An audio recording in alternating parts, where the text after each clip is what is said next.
In a move reminiscent of Prohibition-era crime fighter Eliot Ness, late in 2020, the U.S. Department of Justice announced a coordinated enforcement action against 345 alleged healthcare criminals, including over 100 physicians and other licensed, well, for now, healthcare professionals in 51 judicial districts.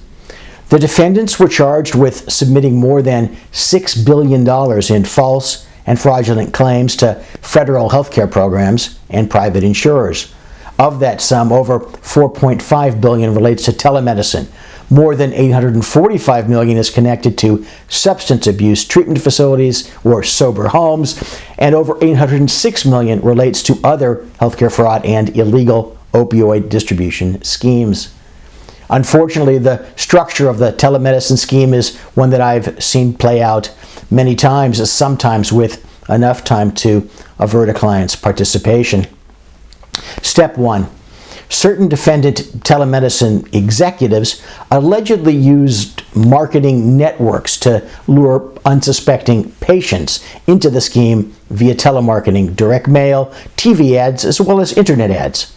Call centers then confirm Medicare or Medicaid eligibility and transfer the individuals to the telemedicine company. Step 2. The telemedicine companies, controlled by the defendants, then allegedly pay defendant doctors and nurse practitioners to order unnecessary durable medical equipment, genetic and other diagnostic testing, and pain medications, either without any patient interaction or with only a brief telephonic conversation with patients they had never met or seen. Step 3. The telemedicine defendants then allegedly sell, as in illegal kickbacks and bribes, the physicians' or nurse practitioners' orders to defendant DME companies, genetic testing laboratories, and pharmacies, which, pursuant to the government's allegations, subsequently submitted false and fraudulent claims to Medicare and other government insurers.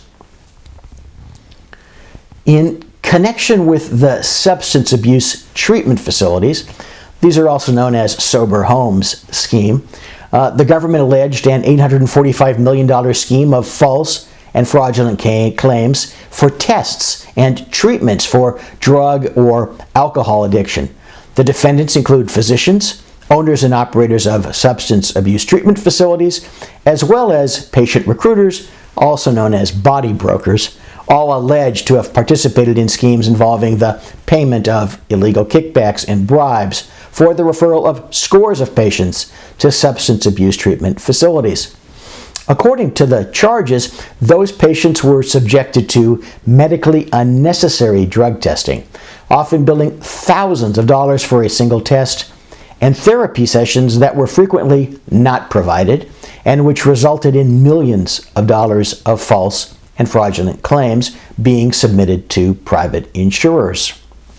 It's also alleged that medical professionals prescribed medically unnecessary controlled substances and other medications to those patients, sometimes to entice them to stay at the facility. The patients were then often discharged and admitted to other treatment facilities or referred to other laboratories and clinics in exchange for more kickbacks.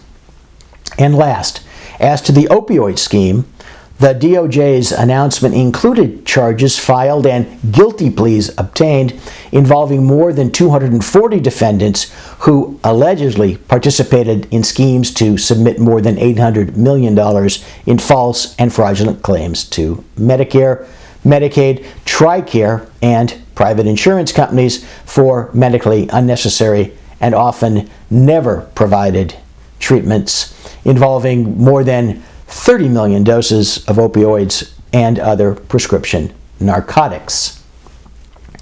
Takeaways for you. Number 1, the first takeaway is one that I often urge. Just because some other party to a proposed venture tells you that the deal's been vetted by their lawyers and is legal, don't bet on it. Vet it through your own counsel and assess your own risk.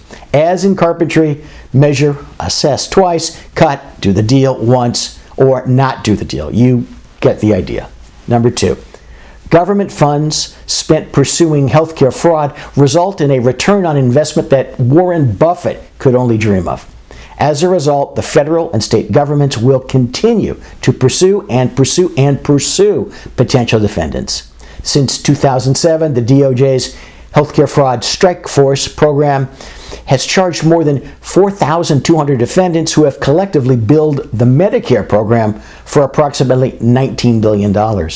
And now, according to the DOJ's recent announcement, they've kicked those efforts up a notch or three through the creation of a national rapid response strike force within that existing program. Its mission to investigate and prosecute fraud cases involving major healthcare providers that operate in multiple jurisdictions. 3. Don't get swept up and away, as in put away, by either of those enforcement programs.